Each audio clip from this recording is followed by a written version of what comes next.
the person who asked the question was right.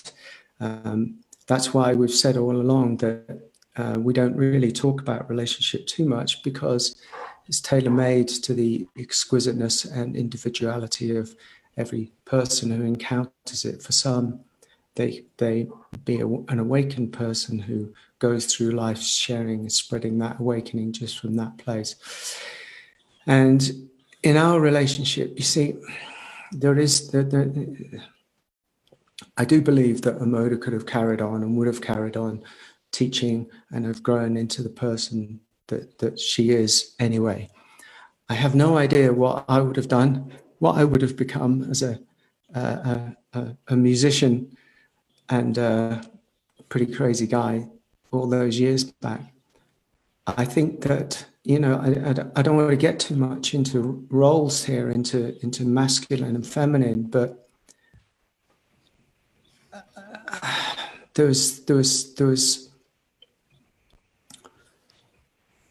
men need something to serve. Men are seeking to serve something. Most of the world seems to be distorted into man.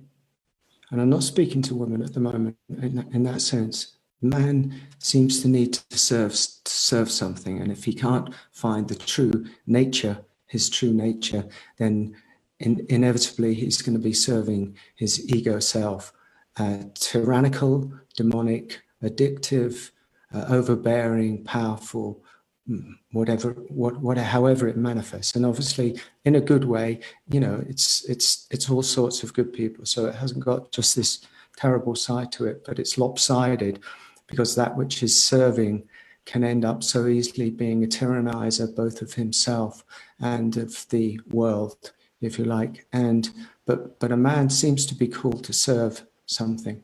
And what seemed to happen in this relationship, and I had no plan, no agenda, I've only, you know, it's just come into being kind of true in this relationship, was that because we didn't have the same kind of needs or the entanglements or those tentacles that I talked about last week, and they were somewhat, in a way, forcibly dissolved in me, because Amoda was a clean slate, a mirror.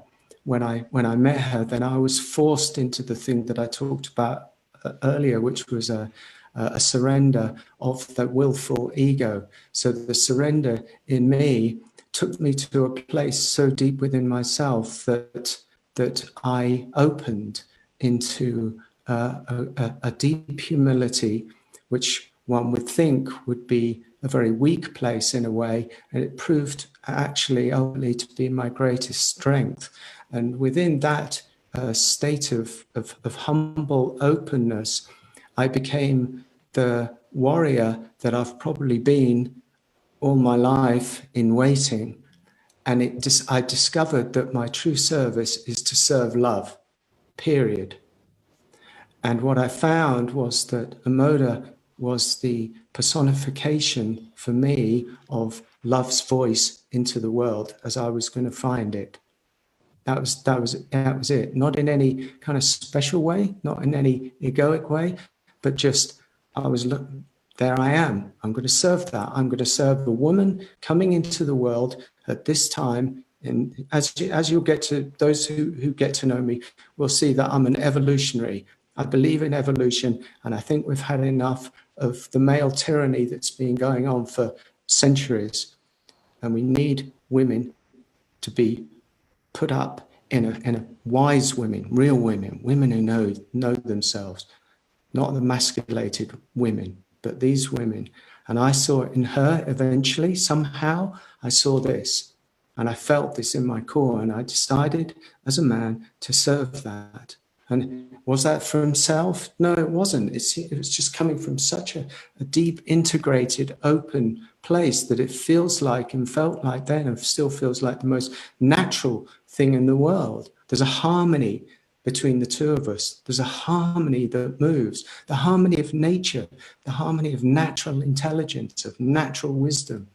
Does it need to be in a relationship? Absolutely not at all. Is it in relationship? Yes, it is in this instance, but there's no teaching that says it's got to be this way or it's got to be that way. if it's coming through an individuation in their flowering way, beautiful. Be a beautiful flower. All we are is two come together as one in this kind of, double-headed flower. That's all it is a double-headed flower, but doesn't mean anything really in and of itself. So there are a million different ways to climb the mountain, to praise God. Beautiful. But in this relationship, that's the bottom line. And I felt a little bit compelled to share that that's some of what is happening in here. And I'm extremely proud of it, because more and more men, as far as I'm concerned, need to stand up and put love highest, not high, highest.